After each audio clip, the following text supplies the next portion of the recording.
আপনাকে আমাকে দয়া ও মায়া করে পবিত্র মাহে রমজানের শেষ জুমায় আপনাকে আমাকে হাজির হওয়ার তৌফিক এনায়েত করেছেন। ইনশাআল্লাহ পাকের দরবারে কালিমাদি শুকর গুজার হচ্ছি। সকলে বলছি আলহামদুলিল্লাহ। অতঃপর দরুদ ও সালাম সকলে বলছি সাল্লাল্লাহু আলাইহি ওয়াসাল্লাম।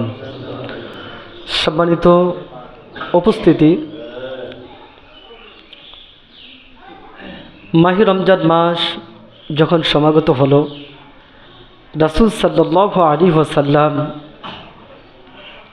মসজিদের মিম্বারে এই যে এরকমভাবে তিনটা তাক দেওয়া আছে, রাসূল সাল্লাল্লাহু আলাইহি ওয়াসাল্লাম প্রথম নম্বর তাকের উপরে উঠে দাঁড়ালেন আর বললেন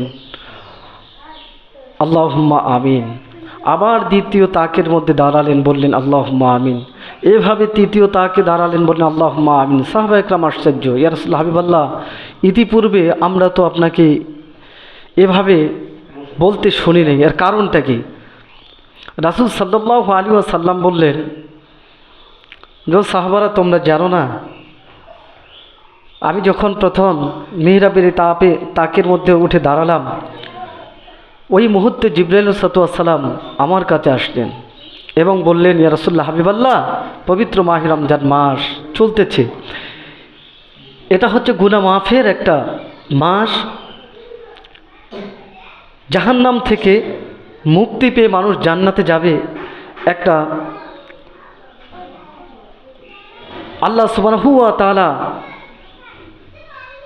উম্মতে মুহাম্মাদের জন্য এমন একটা মাস দিয়েছেন। এই মাসটা পাওয়ার পরেও যারা এই রমজান মাস পুরো পেল, পাওয়ার পরেও যারা নিজের গুনাহগুলোকে আল্লাহর কাছে ক্ষমা করাতে পারলো না, ওই ব্যক্তি যেন ধ্বংস হয়ে যায়। আমি তখন নবী বললাম আল্লাহুম্মা আমিন, আল্লাহ যেন কবুল করে। তাহলে যিনি আমিন বলতেছেন, সাধারণ কোনো মানুষ কিন্তু আমিন বলতেছেন না, যার প্রত্যেকটা কথায় আল্লাহর কবুলযোগ্য বলি সুবহানাল্লাহ। বিশ্বনবী আমিন বললেন, তার মানে রমজান পেল অথচ নিজের গুনাহ খাতাগুলো মোচন করে নিতে পারলো না, ওই ব্যক্তি বড় দুর্ভাগা, হতভাগা, সে যেন কি ধ্বংস হয়ে যায়। আল্লাহ রাসূল বললেন আমিন। তারপরে বিশ্বনবী বললেন যে যখন আমি দ্বিতীয় তাকের মধ্যে দাঁড়ালাম আর আমিন বললাম, সেটা হলো জিবরাইল আলাইহিস সালাম আমাকে বললেন, হাবিবাল্লাহ, আল্লাহ সুবহানাহু ওয়া তাআলার পরের পৃথিবীতে স্থান হচ্ছে একটা মানুষের জন্য তার পিতামাতার স্থান। সবচেয়ে সম্মানিত ব্যক্তি হচ্ছে পিতামাতা। যে ব্যক্তি তার জীবদ্দশায় পিতামাতাকে পেল আর পিতামাতার খেদমত করে, সেবা যত্ন করে সে জান্নাতে যাবার উপযোগী করে নিতে পারলো না, ওই ব্যক্তি যেন ধ্বংস হয়ে যায়। রাসূলুল্লাহ বললেন, আমি তখন বললাম আল্লাহুম্মা আমিন, ওই ব্যক্তি যেন ধ্বংস হয়ে যায়।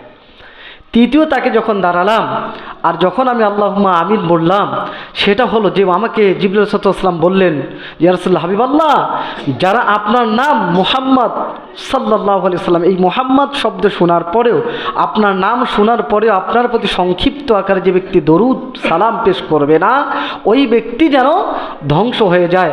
আমি বললাম আমিন, ওই ব্যক্তি যেন ধ্বংস হয়ে যায়। তাহলে আমরা রাসূলের নাম শোনার সঙ্গে সঙ্গে কি বলবো? সাল্লাল্লাহু আলাইহি ওয়াসাল্লাম। তো আমি যেটা বুঝাতে চাচ্ছি, পবিত্র রমজান মাস দেখতে দেখতে চলে গেল, চলে গেল। আমরা শেষ দশকে পৌঁছে গেছি।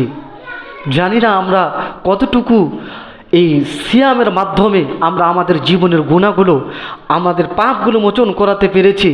আমরা দোয়া করি, আল্লাহ এই রমজানের ওসিলা করে আমাদের জীবনের সমস্ত গুনাহগুলো তুমি মাফ কর বলে আমিন। এবং কিয়ামতের দিন তোমার আদালতে যেন এই রমজানের রোজাগুলো আমাদের পক্ষে সুপারিশ করে যেন আমাদেরকে জান্নাতে নিয়ে যায়, তার তৌফিক দাও বলে আমিন।